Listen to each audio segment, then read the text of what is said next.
būtent dabar yra tinkamiausias laikas pradėti ruoštis pensijai. Man jūra šiandien iki kelių ir aš turiu to laiko. Bet žinot, laikas taupimui yra be proto svarbus. Ir šiandien, kol esi jaunas, nesvarbu, kiek tau bebūtų, 23 kaip man buvo, kai aš pradėjau, ar 35, 48, kuo greičiau turi pradėti kaupti savo ateičiai, nes kai esi jaunas, tu turi daugiau laiko, atitinkamai tu turi ženkliai mažiau skirti per mėnesį tam, kad susikauptum savo ateičiai. O kai jau tau liko 10-15 metų, kai tu esi gerokai vyresnis, tai tau reikia atitinkamai daugiau skirti per mėnesį, kad tu tą patį pasiektum, ką tu galėjai padaryti ženkliai jaunesnis su mažesnėm pastangom finansiniam. Aš tokia esu dėkinga savo konsultantui, kuris tada, kai man buvo 23, kai aš antrą kartą išgirdau apie kaupimą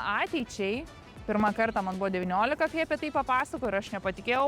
Ir aš žinokit, taip gailiuosi, kad aš nepradėjau tada to daryti. Bet ačiū Dievui, bent 23 aš pradėjau ir aš taip džiaugiuosi, kad aš tą iki dabar darau ir darysiu. Žodžiu, pagalvokit, nuoširdžiai.